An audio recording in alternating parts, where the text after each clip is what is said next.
मैं जो कह रहा हूं सर, वो मतलब जिसने बायोग्राफी लिख रही है औरंगजेब की और उसके खुद के व्यक्ति ने लिखी है, क्या उसकी इतनी हैसियत हो सकती है कि औरंगजेब ने मंदिर तोड़वाए, बुत तोड़वाए, उसने ये आदेश दिया, वो औरंगजेब के सामने लिख दे और उसको औरंगजेब छोड़ दे? ये कैसा बायोग्राफर था? अच्छा सुशांत भाई, ये तो जो अभी साहिल भाई ने बोला, इसमें कोई दोराहे नहीं है। अब आप चाहे जितनी भी डायलॉग बाजी कर लें कि वो आदमी मुसलमान नहीं होता, हम उसे मुसलमान नहीं मानते, ये तो बड़ा आसान तरीका है हम लोगों के पास। किसी को भी डिबेट में बैठ के बोल दिया हम उसे मुसलमान नहीं मानते। मुसलमान तो यजीद को भी मुसलमान नहीं मानते, जबकि इतिहास गवाह है वो मुसलमान था। ठीक, अब आप तुर्की की सोफिया मस्जिद को ले लीजिए। हिस्टोरिकल फैक्ट है कि वो चर्च था, दुनिया जानती है वो चर्च था, उसको जबरदस्ती मस्जिद बनाया गया।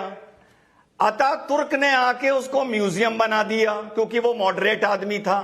अभी 5 साल पहले फिर से उसको मस्जिद बना दिया गया।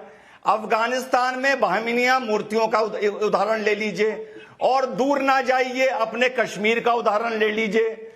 तो 1400 साल में ऐसे बहुत से वाकये मिलते हैं जहां पे मुसलमानों ने दूसरे मजहब की इबादत गाहों को नुकसान पहुंचाया है। इसमें कोई आर्गुमेंट का स्कोप नहीं है कि वो हमारा, इन्होंने कहा हमारा कनेक्शन है मुगलों से, हमारी रिश्तेदारी है।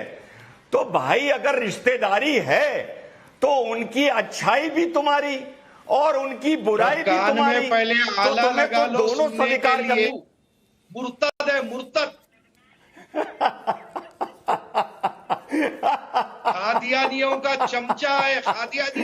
क्या ज्यादा सच बोल दिया? पर इस्लाम के खिलाफ क्या ज्यादा सच बोल दिया? क्या ज्यादा सच बोल दिया? खादियानी, खादियानी क्या ज्यादा सच बोल दिया? है ये भाई, ए भाई, ये किसको मिर्चा लगी भाई? ए भाई, ये कौन है भाई? ईमान वाला है बेईमान के सामने।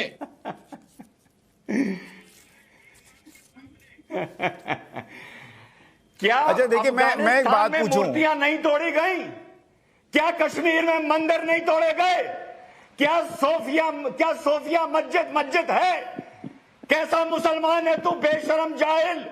क्या सोफिया मस्जिद है या ईसाई घर है या चर्च है? इसको कंट्रोल में लीजिए।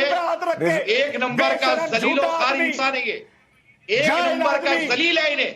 मैं आप दोनों से रिक्वेस्ट कर रहा हूं, आप दोनों से रिक्वेस्ट कर रहा हूं, प्लीज पर्सनल ना हो। 2 कौड़ी का है इन्हें, प्लीज। मुसलमानों के खिलाफ बोलने के लिए पैसा लेता है इन्हें, खादिया दिया इन्हें। सोफिया इसको कंट्रोल कराओ। नहीं, एक मिनट कादरी साहब, मैं आपको भी रोक रहा हूं, रिजवान भाई मैं आपको भी रोक रहा हूं। दोनों 1 मिनट रुक जाइए प्लीज। मैं 1 मिनट रुक जाइए, पर्सनल कमेंट्स मत कीजिए, मैं आप दोनों से रिक्वेस्ट कर रहा हूं।